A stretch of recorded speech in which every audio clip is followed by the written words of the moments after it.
Fala galera, aqui é o Guilherme Viotti e bem-vindos ao Pork Chop Express.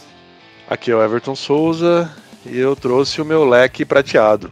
Leque prateado. Leque prateado, você sabe o que eu tô falando. Caramba, estamos aqui para falar desse maravilhoso clássico da Sessão da Tarde, Aventureiros do Bairro Proibido de 86, com direção do nosso caro John Carpenter, Kurt Russell, Kim Cattrall e grande elenco. Que da hora, não vi a hora de falar desse filme, Everton. Esse aí é um dos clássicos dos anos 80, um filme que é referenciado até hoje, né? Faz pouco sentido, nada faz muito sentido, mas é um filme bom pra caramba, cara. Tem toda a razão. Nada faz sentido, mas tudo é muito legal. Exatamente. Então vamos pra esse clássico da Sessão da Tarde depois da vinheta.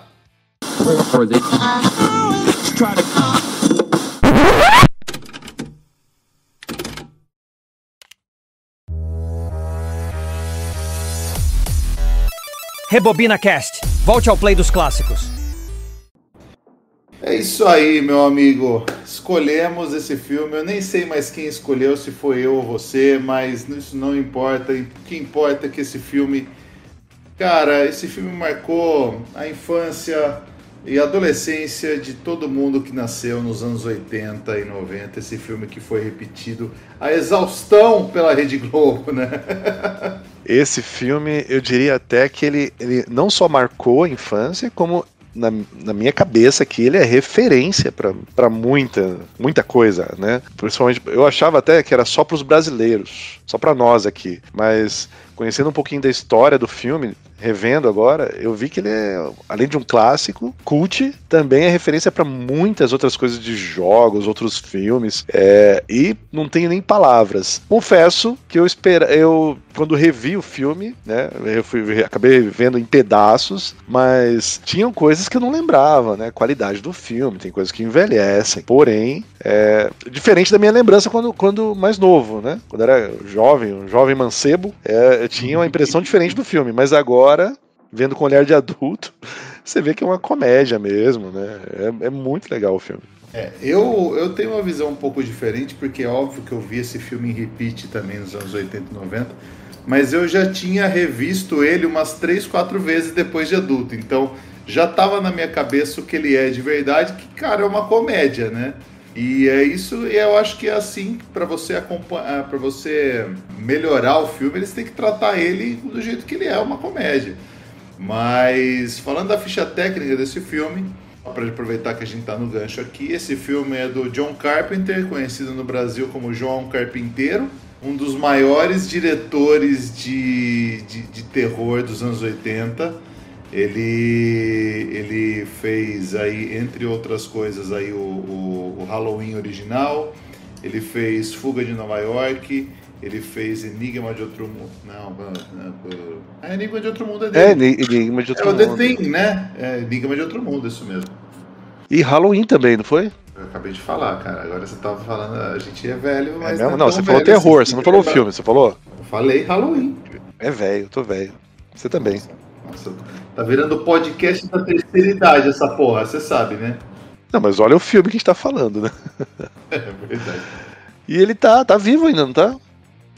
Tá vivo, tá aposentado de Hollywood, né? Ele teve muitas tretas aí com o estúdio ao longo da vida dele, foi muito cortado por estúdios, então muito censurado. E aí chegou uma hora que ele simplesmente mandou um foda-se pra Hollywood e não vou gravar mais nada e desencanou. Então, foi essa a história dele. Ele desencanou de Hollywood. Eu não acho que é errado, também fez o dinheiro dele lá e não precisava mais, só aposentou. Tô olhando aqui, ele tá com 77 anos. Acho que é só curtir agora a vida, né?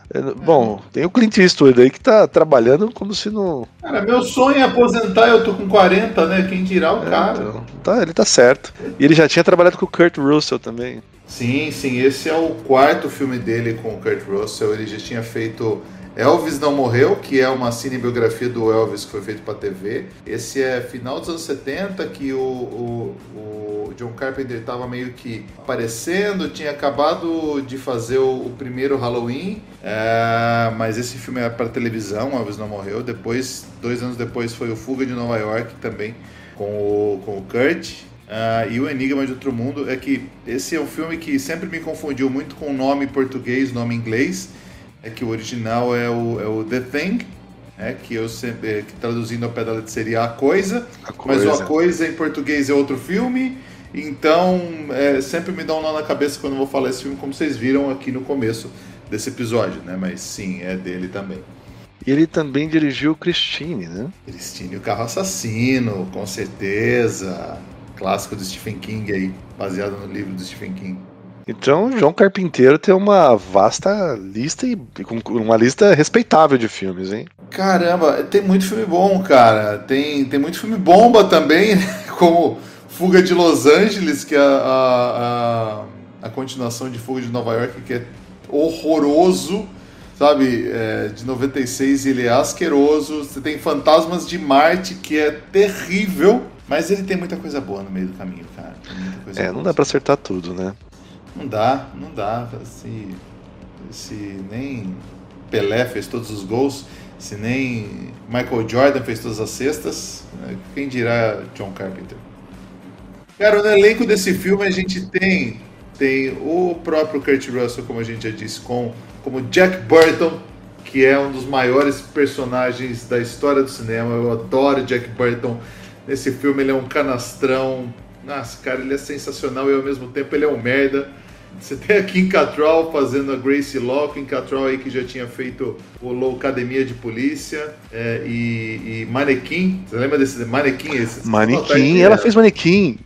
Cara, Manequim acho que é depois desse filme até. Manequim acho que já é meio anos 80. Cara, aliás, eu tô falando sem ver realmente, mas é dessa época aí. Mentiroso do Bairro Proibido, Manequim é mais ou menos dessa época. E tem Dennis Dunn, que não fez mais nada. O James Hong, que fez tudo, que é o Dave Lopan, que ele tá em 1 milhão de filmes, cara. Você baixa o IMDB dele, é bizarro a quantidade. Ele tá trabalhando ainda, ele tá com mais de 90 anos. Dublador agora, né? Cara, mas ele tava no filme que ganhou o Oscar recente, aquele Tudo em Todo Lugar ao Mesmo Tempo, né? Ele é o avô da cadeira de rodas, cara.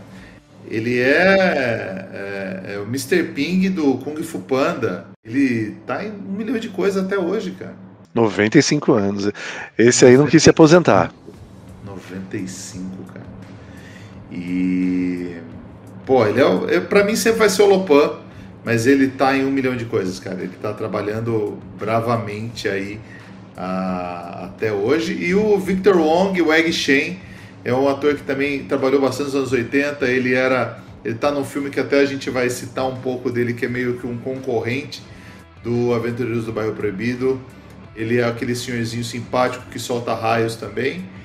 E, cara, esse filme tem várias outras participações de atores menos conhecidos, mas acho que esses são os principais, né? Esse é um filme que tá no IMDB com nota 7.2. Uma excelente nota, hein? Excelente nota para o IMDb. Qualquer coisa ali acima de 7 no IMDb é muito bom.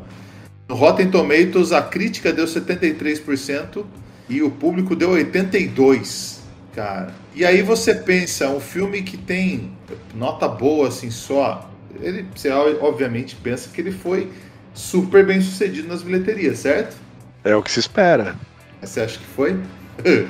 Olha, bom, não é um filme da nossa época, né? Mas eu iria no cinema assistir esse filme. Sim, mas o pessoal não foi.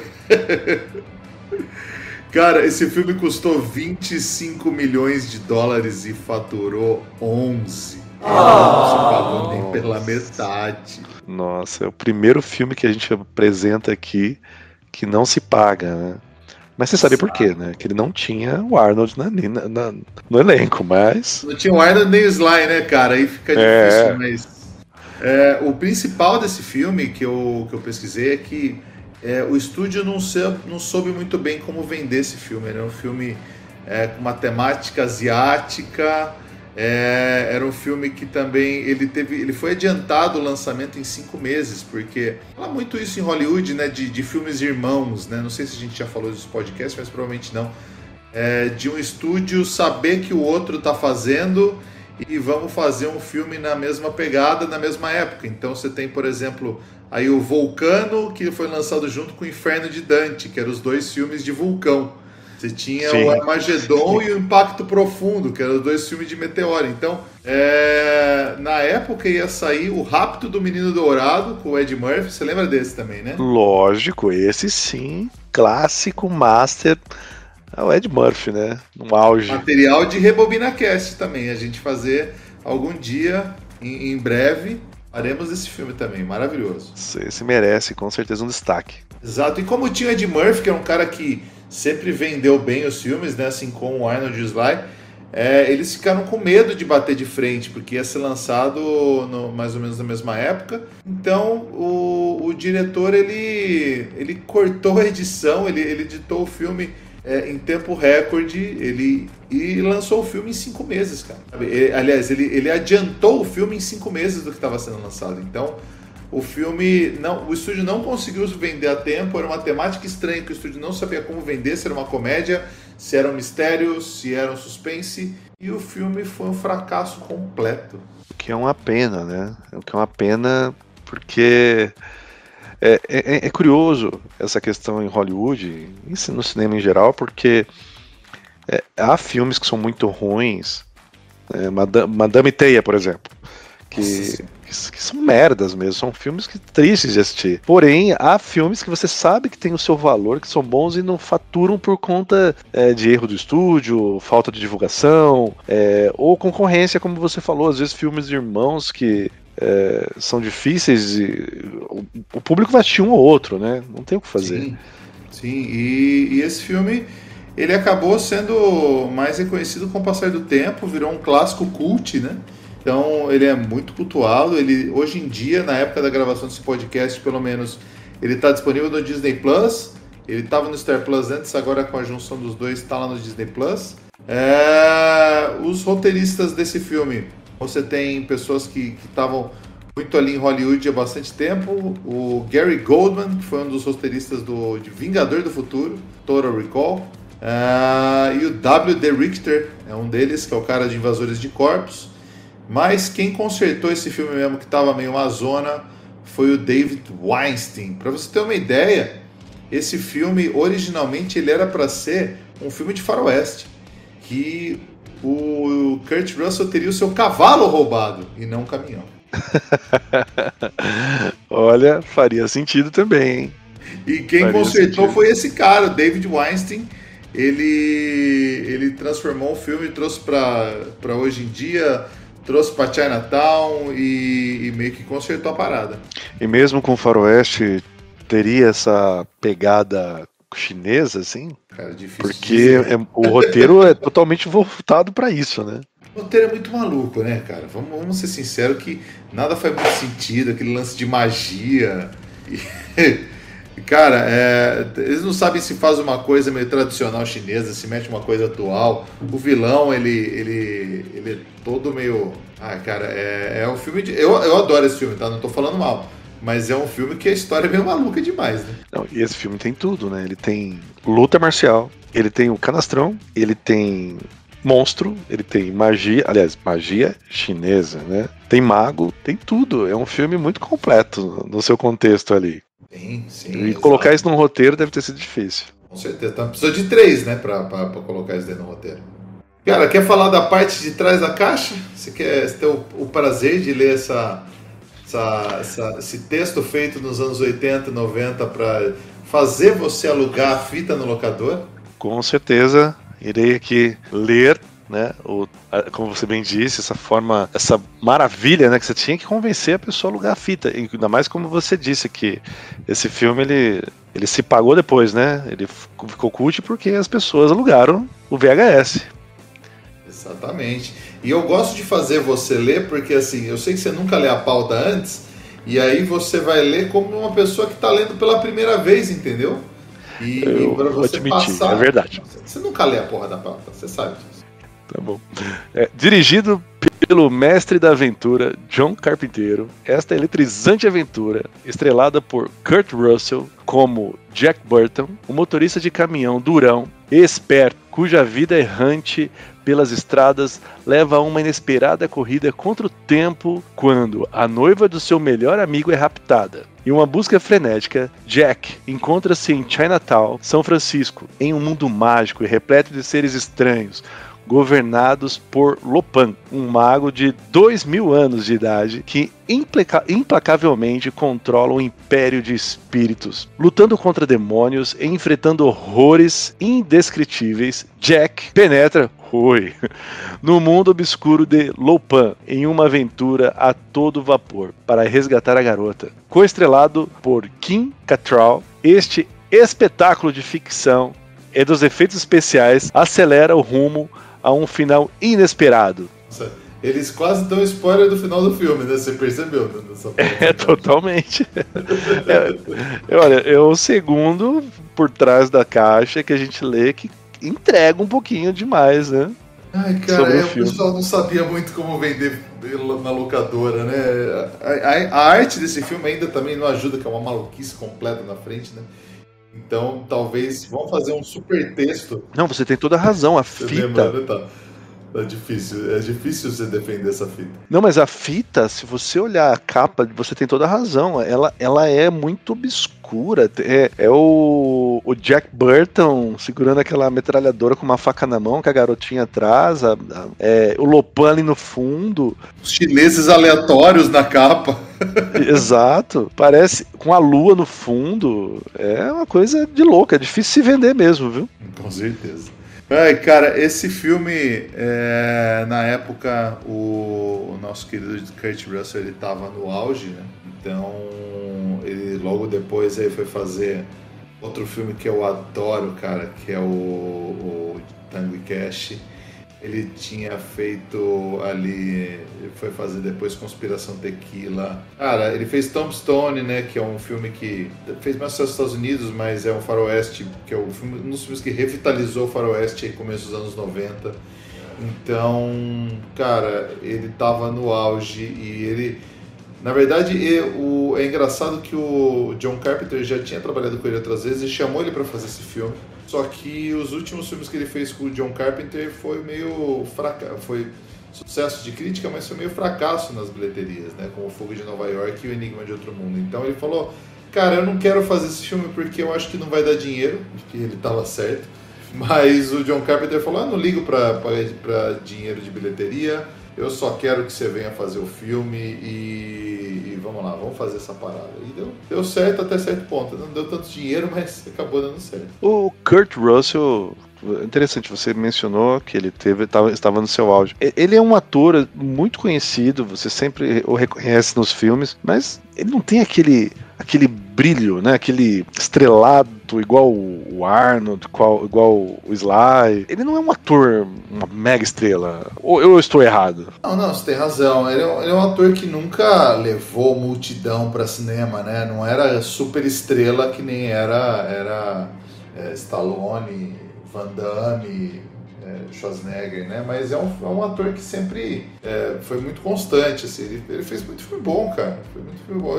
Mais recentemente aí fez A Prova de Morte, né, do Tarantino, fez Era Uma Vez no Oeste. Não, Era Uma Vez no Oeste não, Era Uma Vez no Oeste é velho. Era Uma Vez em Hollywood. Ele fez... os do Tarantino ele tá em quase todos. Aquele lá que é numa taverna também, Os Oito Odiados, ele tem bastante coisa mais recente do Tarantino, né? E ele foi um Papai Noel também, né?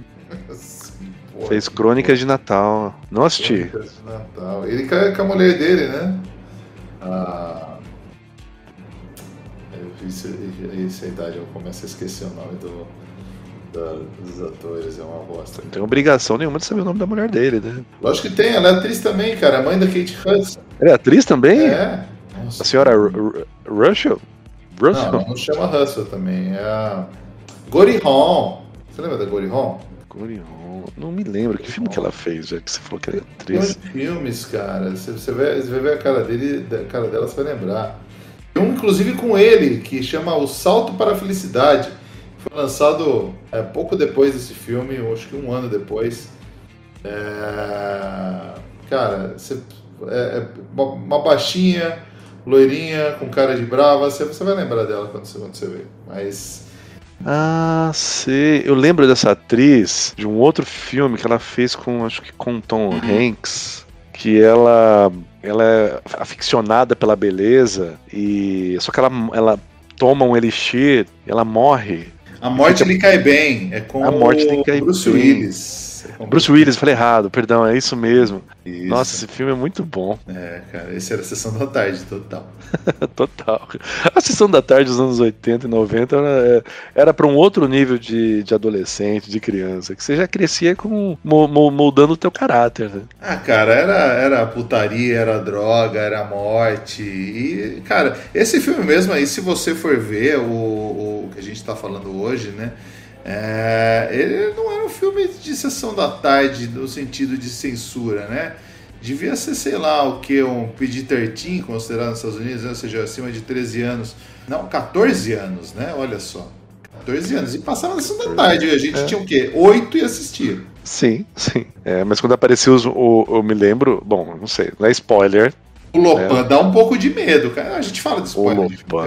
O Lopan dá um medo danado. Vou esperar depois o resumo do filme, mas o Lopan, quando ele vira aquele olho lá com a boca meio de lado, aquilo ali é um terrorzinho ali. E o diretor tem esse pé no terror, né? Sim, sim. Sempre fez vários filmes mais suspense pro terror, né? O próprio Enigma de Outro Mundo, ele é bem pro terror, né? Sempre tem bastante gore nos filmes dele. Ele sempre gostou bastante de gore, né? Vamos pro resumo, que depois a gente fala do filme, né? Deixa eu tomar uma água aqui, que esse daqui puxa bastante, hein? Eu anotei bastante coisa, peraí. Cara, esse filme é uma maluquice completa. Ele começa com o Egg Shen, nosso famoso motorista aí de Chinatown, falando para um advogado, você não sabe muito bem porquê, e falando que ele pergunta do paradeiro do Jack Burton, ele fala que o Jack Burton é um grande herói e demonstrou muita coragem. E aí ele pergunta se acredita em mágica. Ele fala, mágica? Sim. Magia negra chinesa. Ele solta um rainho pela mão e aparece Jack Burton dirigindo Pork Chop Express. E falando totalmente sozinho no microfone, porque rolava um negócio de rádio amador, que com certeza não tinha ninguém ouvindo, ele estava o tempo inteiro falando para ele mesmo. Ele falando, nunca me dirijo mais rápido do que eu posso ver, além disso está tudo nos reflexos. Quando um maníaco de 2 metros de altura te pega pela garganta no bar, te olha dentro dos olhos e pergunta se você já pagou a sua conta, você olha bem nos olhos dele e diz, sim senhor, o cheque está no correio. Aí corta a cena, Jack tá no meio de Chinatown jogando um jogo chamado Fantan, que ninguém sabe muito bem como é que joga. Ele joga a noite inteira e ele ganha $1.148.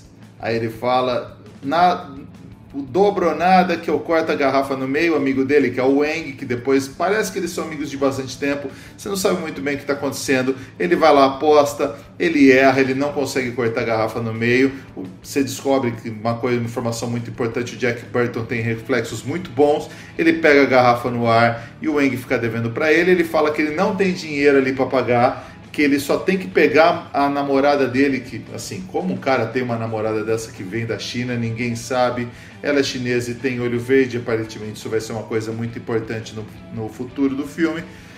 Eles estão lá no aeroporto esperando, e o Jack Burton só foi lá porque ele tinha que receber o dinheiro da aposta. De repente chega uma gangue chinesa mais estereotipada, mais anos 80 impossível, esbarra nele enquanto ele está chavecando a Kim Cattrall, que é a protagonista feminina no aeroporto. E você acha que eles vão sequestrar a menina que a Kim Cattrall está esperando no aeroporto. Eles não sequestram, eles sequestram, mas simplesmente porque é tráfico de pessoas mesmo, não por causa de ordem do vilão do filme. Eles levam a mulherzinha embora, a namorada do Wang, a futura mulher dele, noiva, que é chinesa e tem olho verde. Eles saem numa perseguição muito louca, o Jack entra com o carro numa viela e de repente começa o pau torar. Você vê o James Wong vestido de mendigo, mas atrás tem os Chang Sings vestidos de branco, que se encontram com os Wing Kongs, que são gangues rivais, e tá rolando a treta, eles estão dentro do caminhão. Aparece o chinês cabeludo que tá em tudo quanto é filme, ele tava no Die Hard. E aí eles se cansam de atirar, começa o pau torar, e aparece os Three Storms, que são basicamente aí o Lightning, Thunder e Rain, que são os semideuses. Um que enche que nem um baiacu, o outro que solta raio, e o outro que eu nem lembro o que faz, ele tem cabelão.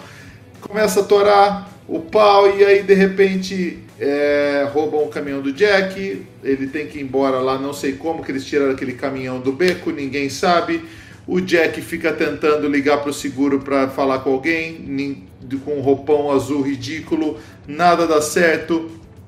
E aí você tá num restaurante que é do tio do Wang e aparece o velhinho falando lá de como essa gangue é foda e como é tudo controlado pelo Lopan. Aparentemente o Lopan é um grande empresário que ninguém vê ele em público há bastante tempo.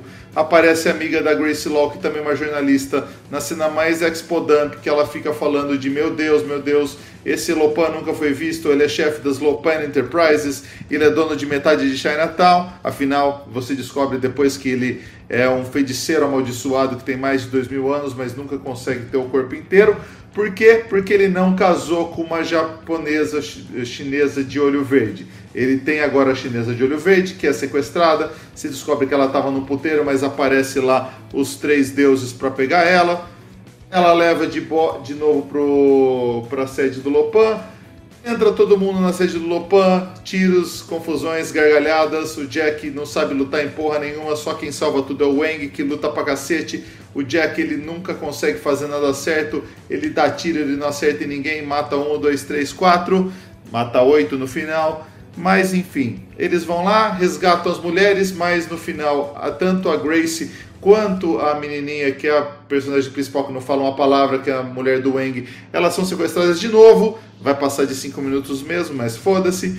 Eles voltam lá para pegar elas duas com o Egg Shen, que você achava que era simplesmente um cara que fazia tour do caminhão pelo Chinatown. Você descobre que ele provavelmente é tão velho quanto o Lopan, e ele é tipo um semideus também imortal. Eles têm uma luta, tem uma cena ridícula que eles elevam as meninas na espada com um ritual muito louco.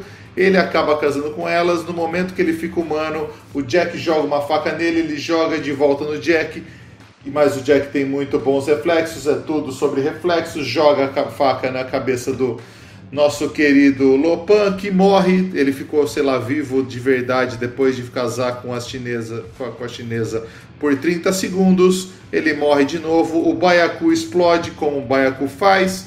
Os outros deuses lá, um toma um raio na cabeça e cai uma pedra em cima. O outro morre com o Wang, ninguém sabe muito bem como.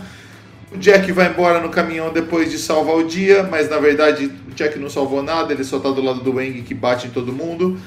E é isso aí, o filme acaba com o Jack indo embora no caminhão deles, e dentro do caminhão tinha um monstro que no meio do filme você descobre que tem monstros, e esse monstro que era parecendo um pé grande vai embora no caminhão do Jack, e assim fica um gap para uma continuação que nunca aconteceu, porque esse filme nunca deu dinheiro.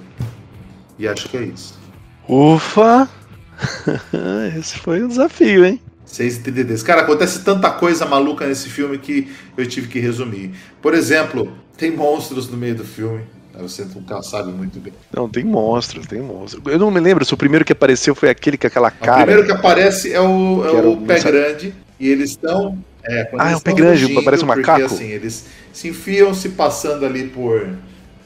a gente é da companhia telefônica, a gente entra aqui como 2 sabichões. Eles vão 2 vezes, né, pro templo lá do... Templo barra empresa. A Lopan Enterprise ali, a segurança da Lopan Enterprise é muito ruim, né? Eles metralham o caminhão, né, no final, no meio ali, quando eles estão saindo, né, o ônibus, né? Não, mas se nós voltarmos um pouquinho, né, que você falou. Realmente, a gangue do... Como é que era o nome da gangue? Ela tinha um nome, era... Qual das gangues? Você tem os Shang Tsings, que eram os vestidos de branco, e os Wing Kong, que eram os vestidos de preto. Não, era alguma coisa da morte, né? Cara, eu não sei, eu vi o original. Mas... Não, então... Mas aqueles que estavam no aeroporto, com aqueles óculos maravilhosos. Ah, sim, aqueles que eram o estereótipo chinês maravilhoso, sim. Meu Deus, cara, aqueles caras com aquele óculos ali era o reflexo. Lords of Death, Senhores da Morte. Senhores da Morte, isso mesmo. Senhores da Morte, que incrível aquilo, né? E assim, que ideia é essa de sequestrar mulheres chinesas no aeroporto, no salão do aeroporto assim, ali, né, no desembarque? A tal da Gracie Law, teoricamente, ela era jornalista, né? Ou advogada? Ela era advogada. Não, calma aí. A jornalista era amiga dela. Ah, é verdade. Ela era advogada ela era conhecida no bairro lá por... E tem a cena de maior expo-dump do filme, né? E assim, quando elas vão pro apartamento, você descobre que a amiga chinesa que ela foi buscar no aeroporto não serve para absolutamente nada no filme, a não ser para ela estar no aeroporto e se encontrar com o Jack. E a amiga, que é a jornalista, a David Lopan, o grande senhor das Lopan Enterprises, que não é visto em público há não sei quantos anos. Cara, aquilo é tão ridículo. Não, é totalmente... Eu não sei, é que tinha que estar ali, né? O roteiro colocava ali, tinha que estar. É que nem o Ed Lee, que é o cara que é o maître do restaurante, que estreou, sei lá, na semana passada, e de repente falou, quer entrar ali e entrar numa missão de resgate nessa fábrica? Vamos embora, já era. Lógico, por que não, né? Essas pessoas eu nem conheço, mas, cara, vamos resgatar eles lá, isso aí. Mas uma coisa que me chama muita atenção aí é o Wang Chi, né, o amigo do Jack Burton, ter uma namorada com a chinesa de olhos verdes. Ele era, né? uma nota 5 e ela era uma nota 9. Assim, ali a gente não sabe. Não, aquele restaurante do tio dele devia estar dando muito certo mesmo, né? Porque. Eu acho que essa era a ficção do filme, viu? Essa era a ficção do filme. Cara, mas tudo bem, né? Esse filme, assim, se você parar pra pensar, é o Lopan, que ele depois você tem todo o expose também do Egg Shen, falando que ele era um senhor de 2000 anos, que ele foi amaldiçoado por um deus, e por isso ele é meio vivo, meio morto, até ele se casar com...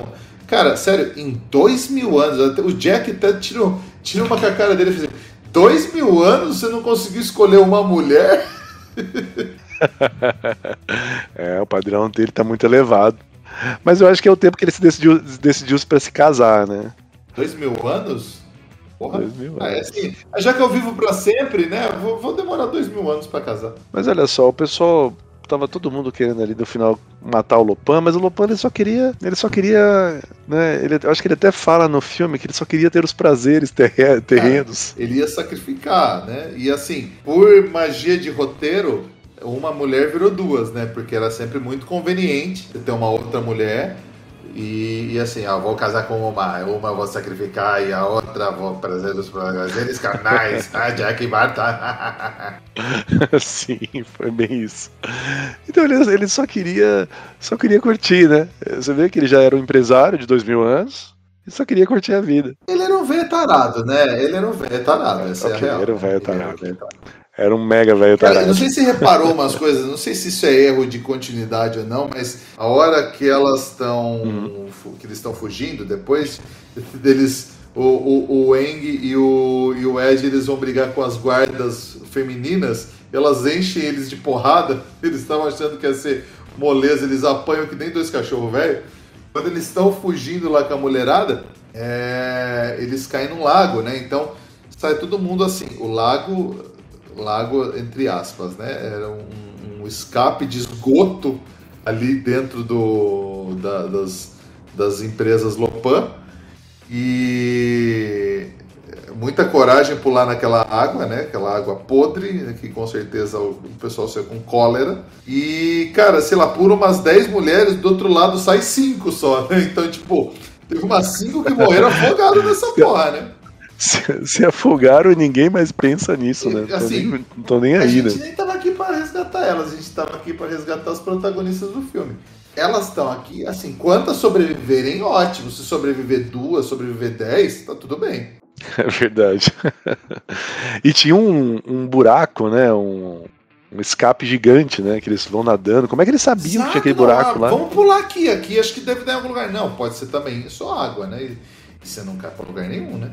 Cara, o Jack Burton, a hora que ele ele sai desse buraco, que ele dá um beijo na Grace, assim, tipo, assim, nossa, eu achei que você tinha morrido, Jack. Ele vai lá e ele dá, fiquem tranquilos, o Jack tá aqui. Tipo, ninguém ligando pra ele.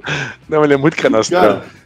E assim, vai rolar treta. Ele vai lá e vai pegar uma faca, a faca sai voando, ele volta pra pegar a faca e enquanto isso o Aang deu porrada em 10 caras. Então, ele parece, até havia, eu estava tentando lembrar o termo, né, que eu já tinha visto antes, que ele parece que ele é o principal, mas ele é um meio que sidekick também, né, que é o Yang que é o cara que resolve. Exato. Aquela frase no começo do filme, aquela cena foi gravada pelo estúdio depois que a gravação estava concluída já, porque eles queriam deixar claro pelo roteiro que o Jack era o personagem principal, porque se você pegar, na verdade, o Aang que é o cara que resolve tudo ali, né? Sim, afinal de contas ele queria salvar a noiva, né? Exato. E você sabia que o Aang, aquele ator, foi chamado meio de última hora porque o diretor queria o Jackie Chan, né? O Jackie Chan ia ser um outro filme. Só que na época, o Jackie Chan, ele fazia filme chinês só, e ele... se você pegar os primeiros filmes dele em inglês, o inglês dele é terrível. E na época, então, devia ser completamente inexistente.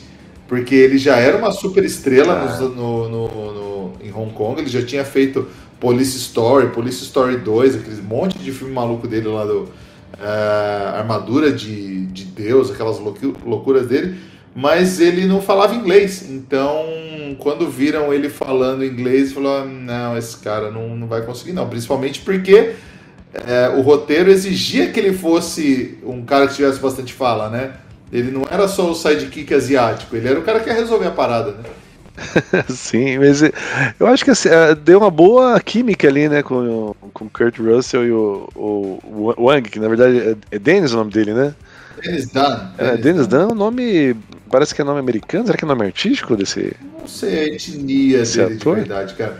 Mas assim, o interessante é que na época o cara ficou muito lisonjeado de fazer um filme dele, porque ele falou assim, tipo, cara, na época, anos 80, você fazer um asiático, deixar um asiático como personagem de destaque em filme de Hollywood era muito raro, sabe? Isso foi antes de vir Jack Chan, Jet Li, sabe? Muito tempo antes. Então, não acontecia filme assim com um asiático, sabe? O cara ficou realmente emocionado de ter esse papel importante no filme, né? E ser o personagem principal praticamente do filme aí, né?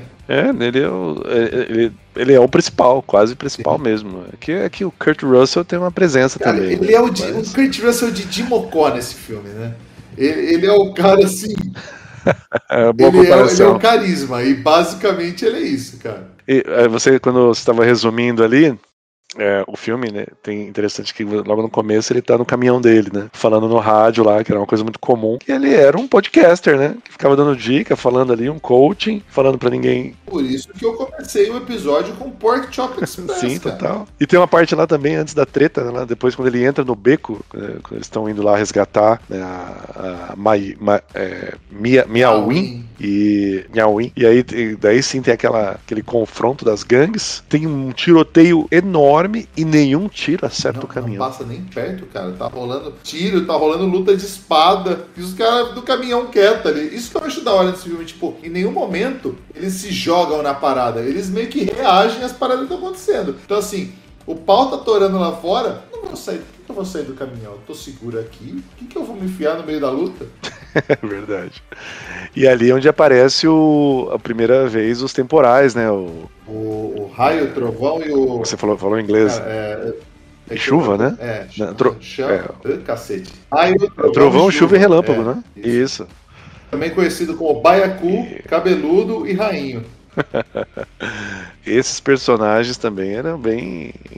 Tinha uma presença, né, emblemática ali. Você sabe que, para você que gosta de videogame, assim como eu, o visual deles inspirou o Raiden, né, no Mortal Kombat. Do Mortal Kombat, totalmente. Isso eu já sabia e realmente, assistindo o filme, foi chupinhado mesmo, né? Piado. E o Lopan foi inspiração pro Shang Tsung, tanto que aquele rainho dele, quando ele abre a boca... É basicamente o poder do Shang Tsung quando ele puxa a alma da pessoa, né? Sim, e ficou muito mais legal, assim, no Mortal Kombat, porém, é uma réplica mesmo, é uma inspiração total. Aliás, se juntar esse filme com o Grande Dragão Branco, é o jogo Mortal Exato, Kombat. porque, como todo mundo sabe também, o Johnny Cage foi inspirado no Jean-Claude Van Damme, né? Disso. E eu tava, quando tava lendo um pouquinho sobre esse filme, principalmente quanto esse ponto, né, do Mortal Kombat, o que tem um loop bem interessante aqui, né, que me parece que o Kurt Russell se negou a participar do filme Highlander, que foi estrelado pelo Christopher Lambert, que interpretou, né, o MacLeod lá, mas que depois fez o papel de Raiden no filme Mortal Kombat. Nossa, por que você me lembrou disso, cara? Nossa,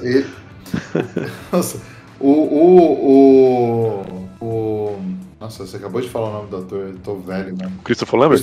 Ele é péssimo ator, né? Nossa, e colocar ele como um deus chinês é foda, né? Você tem que forçar muito a barra, né? Tem razão. Precisavam de um rostinho americano lá, né? Nossa, e justo com aquele carisma maravilhoso dele. Mas esses três personagens, junto com o Lopan ali, eles eram... Bom, esses caras, eles eram o quê? Os guarda-costas do Lopan? Eles eram os capanga eternos ali, né? Tanto que são os três que têm a maior contagem de corpos do filme, né?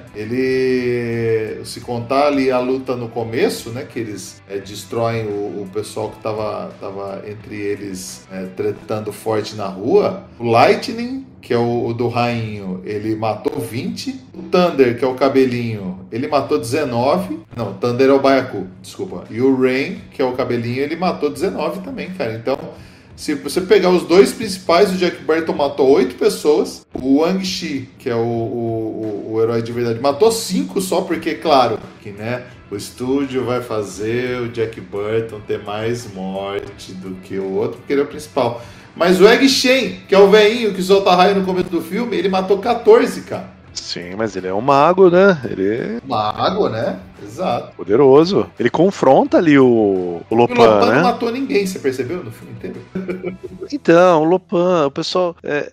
ele só queria curtir a vida. Ele era um velho tarado que só queria casar. Um velho tarado. O problema é que ele casou e morreu. Ele ficou vivo por 40 segundos. Pois é. Pra fazer essa contagem de corpos do filme, que a gente não poderia deixar de falar, 106 mortos no filme. Olha, bastante figurante morrendo nesse filme. E óbvio que os principais nem sequer sofreram algum dano, né? Mas é um número considerável para um filme como esse. Confesso que eu não havia me tocado que tanta gente era abatida nesse filme. A gente nunca percebe, né, cara? Você já percebeu isso? Nossa, parece que não morreu ninguém, mas não, essa estatística é importante. Aquele lá, no mesmo que a gente, primeiro que a gente, Predador, morreu, sei lá, 85 pessoas. Eu falei, nossa, mas tinha 85 pessoas do filme? Tinha. Esse daqui morreu 106 nesse filme, cara. Eu acho que é o filme com maior contagem de corpos até agora no podcast. Sim.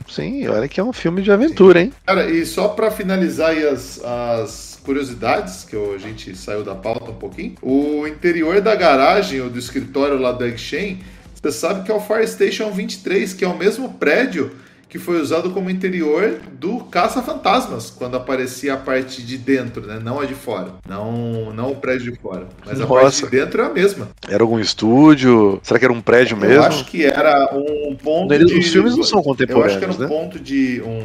um prédio de bombeiros abandonado que o pessoal usava como locação, né? De cinema. Então, fez aí o Ghostbusters, porque tem aquele prédio bonitão de fora que, na verdade... é uma estação de bombeiro na vida real. O pessoal fica tirando foto o dia inteiro da frente, porque realmente ali tem bombeiros trabalhando, mas a parte de dentro era esse lugar. Esse filme é de que ano? A gente nem falou sobre isso.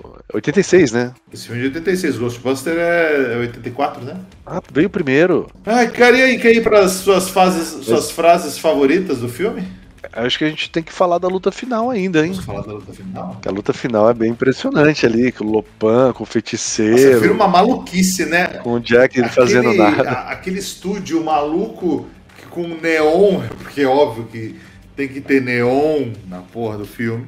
E Inclusive quando eles fazem aquela escada, sabe aquela escada rolante que ele desce quando ele vai casar com as meninas? O ator tava morrendo de medo Sim. de descer aquilo lá, porque ele tava com aquela capa, e a capa ficava caindo no meio da escada, e ele achava que a capa ia enforcar ele. Então ele vai segurando, se você repara no detalhe, ele tá segurando a capinha do lado aqui, mas o ator falou que ele tava morrendo de medo, cara, da capa cair dentro e degolar ele. Faz sentido, viu? Faz sentido.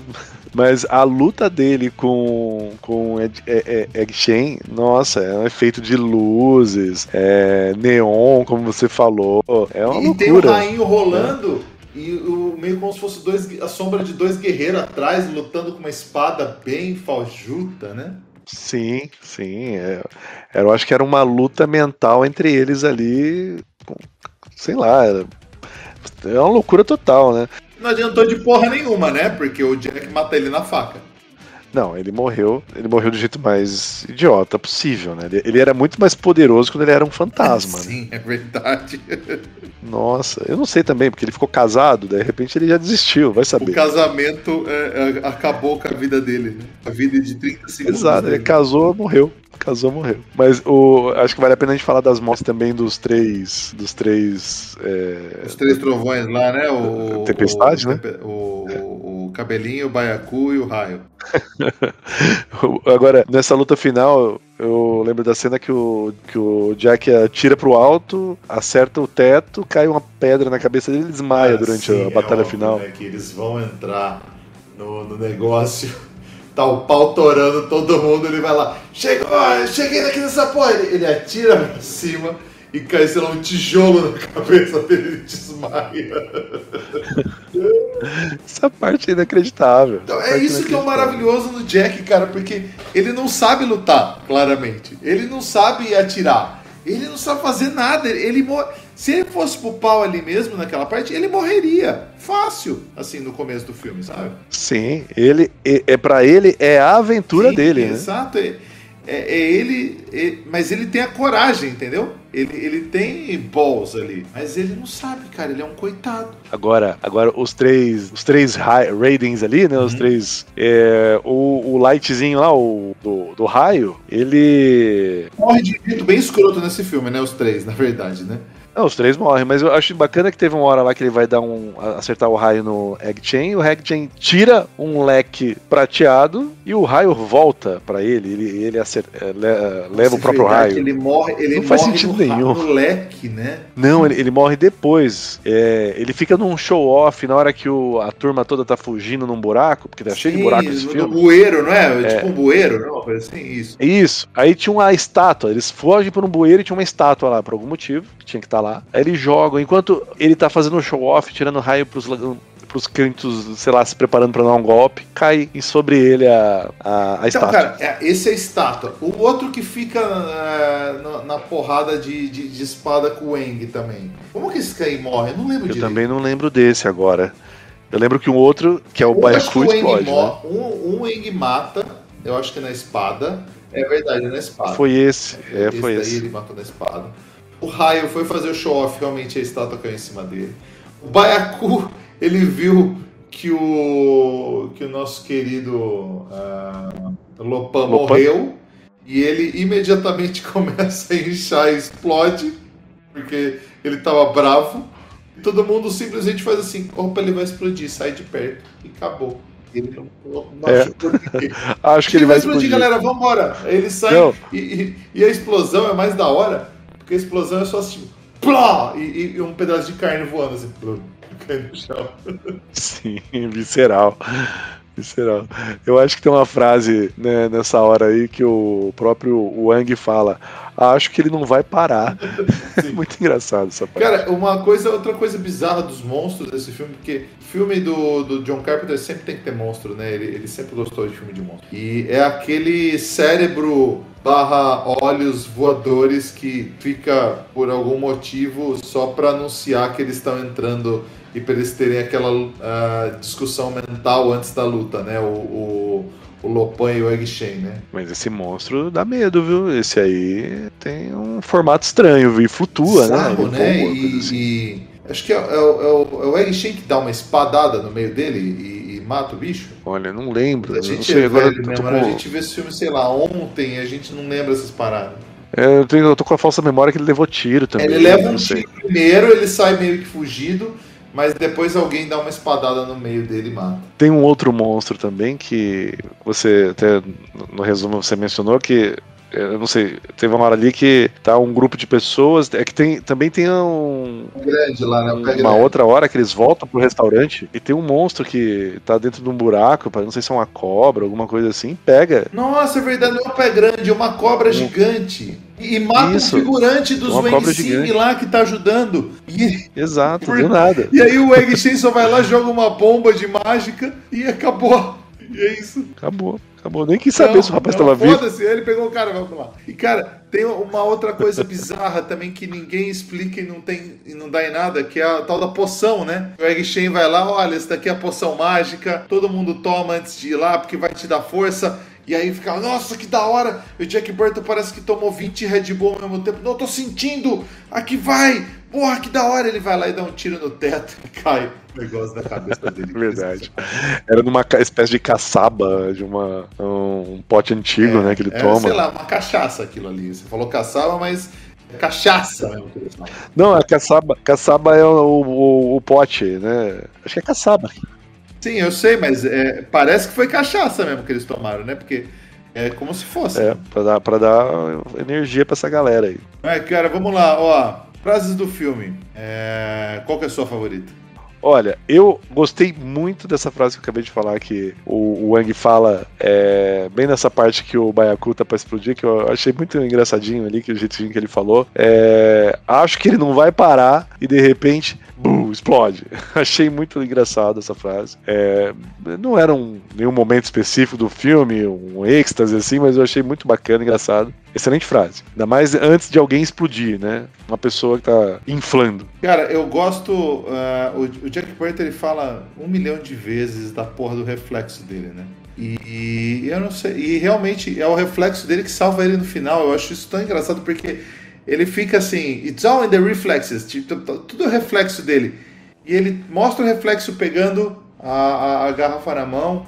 E você acha que aquilo ali é só o cara se gabando, mas não, ele realmente tinha reflexo bom e é isso que faz... Ele joga errado a faca no cara de propósito, só pro cara jogar de volta e ele no reflexo pegar e mandar a faca na cabeça do Lopan, cara. Isso é o primor do roteiro. E tem um payback, cara. Isso que é a genialidade, a diferença de você colocar um diretor bom e um diretor bosta, né? O diretor bom...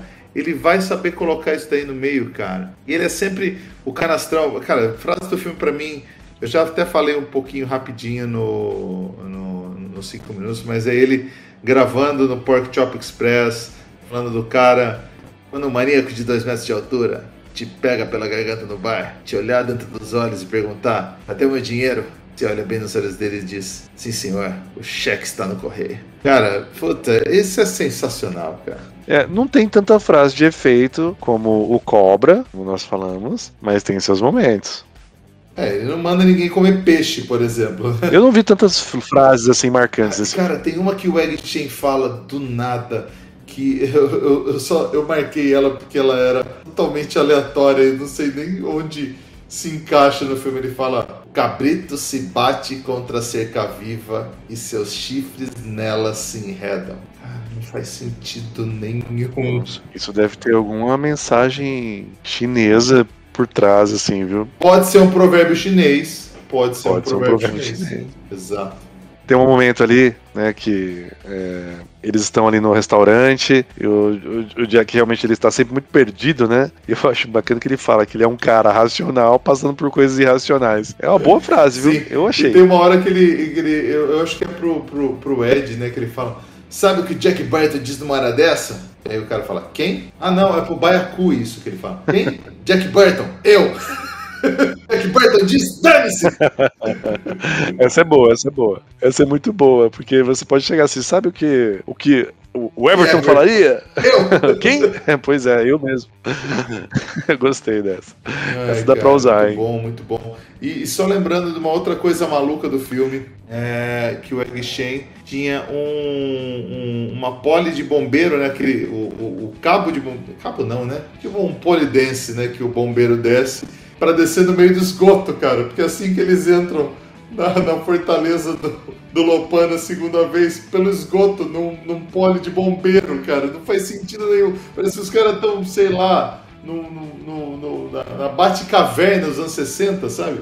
Mas o Lopan precisa melhorar muito a segurança. Bom, precisava melhorar a segurança ali, hein? Precisava. Aquele bando de segurança não serve pra nada. Só pra tirar na água e no caminhão que não acerta ninguém. Não, e outro ponto também que a gente acabou não falando aqui é que realmente ele queria uma mulher chinesa de olhos verdes, que o filme fala que é uma coisa muito rara, que não existe, para ele poder sair da maldição. Mas no final das contas, a Grace Law também, que tinha olhos verdes, inclusive ela não tem olhos verdes, ela estava usando lentes, também vale, então tá valendo. O cara ficou 2000 anos aguardando uma mulher de olhos verdes, não é possível. Uma coisa importante, desculpa, a mulher do Aang, ela não tinha olho verde?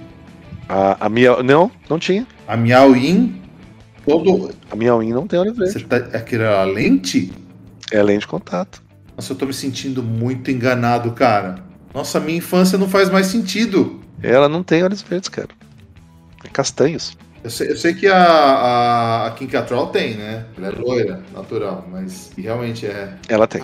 Pois é. E depois, você não vê mais filmes dessa mulher, né? Ela não atuou tanto depois, né? A Kim Cattrall? Não, a chinesa? A Suzy Pai, isso. Eu acho que ela é uma péssima atriz, cara. Ela não tem uma porra de uma fala. Ela não abre a boca o filme inteiro, cara. Pois é, e ela nem é chinesa. Cara, ô louco, isso é muita enganação, cara. A chinesa que eu achei a vida inteira, aquela chinesa, ela não é chinesa. Eu achei a vida inteira que ela tinha olho verde, ela não tinha olho verde, cara. Nossa, minha vida não faz mais sentido. Pois é.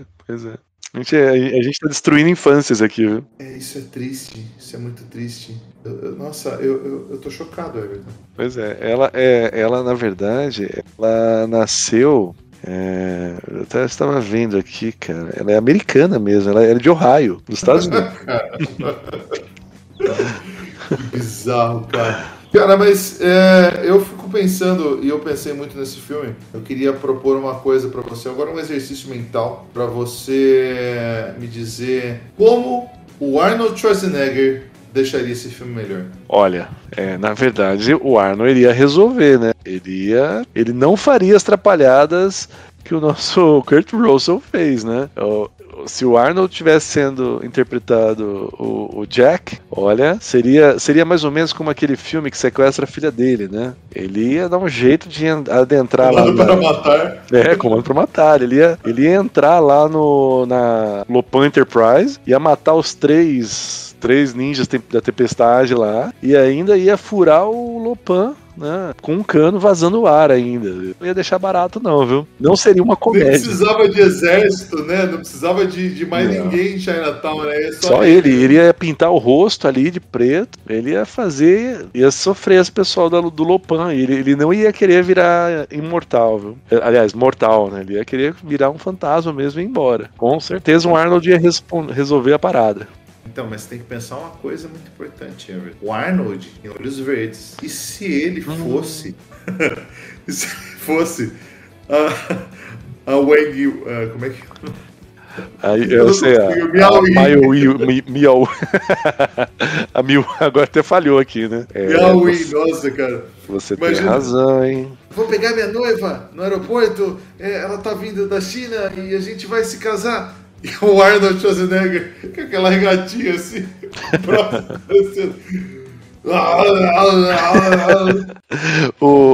não sei, o Lopan, é verdade, tem razão, poderia ser totalmente diferente se ele fosse a Miao Yin. O Arnold é o único em 2000 anos ali, cara, que ele vai achar daquele tamanho, um austríaco de 1,95. E de olhos verdes, né? É verdade. De olhos verdes. Ai, cara. Mas tem duas atuações diferentes, assim, né? Que iria realmente mudar a história do filme. Mas já que a gente tá falando de atuação, acho que tem um prêmio muito importante que a gente tem que dar nesse podcast em toda edição. É o prêmio Cigano Igor de atuação pro pior ator do filme.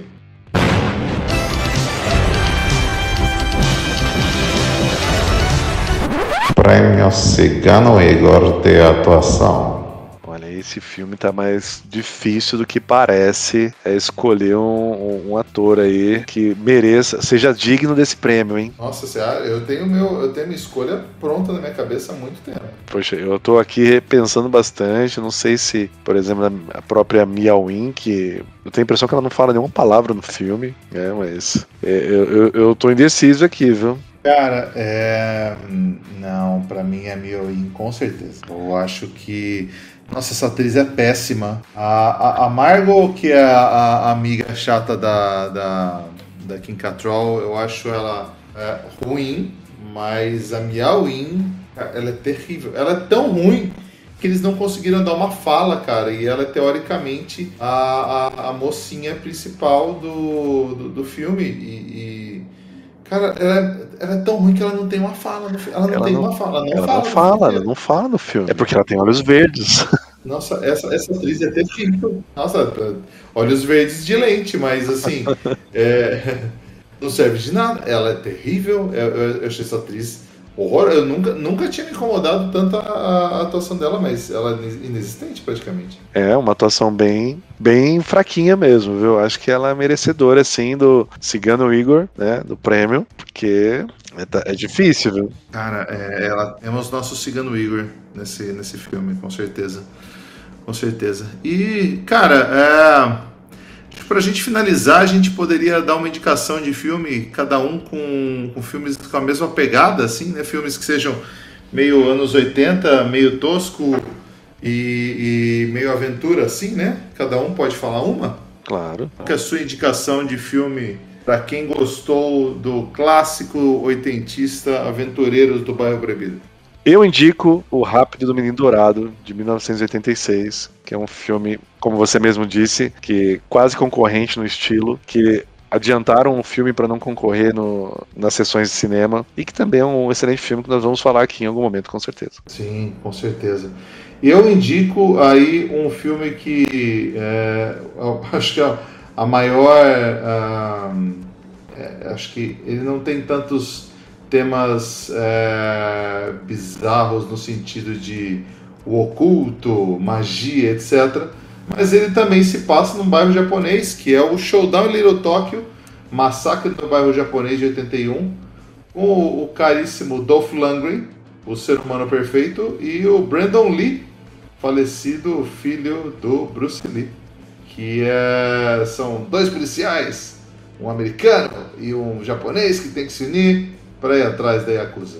Cara, filme bem tosco, mas que é um filme com essa pegada asiática, também misturando Ocidente e Oriente e com bizarrices, e é isso aí, cara. Essa é a minha sugestão de filme, essa pegada. Fiquei curioso de ver esse filme, hein? Cara, ele é mais sério, tá? Ele não é tão galhofa como o Big Trouble in Little China, né? Como o Aventureiros do Bairro Proibido, mas Massacre do Bairro Japonês é um filme bem interessante, que tem... Talvez a gente até fale algum dia dele nesse programa, que eu acho que se aplica ao tema nostálgico do Rebobina Cast. Excelente. Então falamos aí do Aventuras no Bairro Proibido? Aventureiros, né? Aventureiros. O programa fala com o nome certo, pelo menos, né? E se fosse em português, seria Um Problemão na Liberdade. Um problemão na... isso aí, um problemão na liberdade é meio... É isso então, né? Valeu, Vitor. Tchau, até a próxima.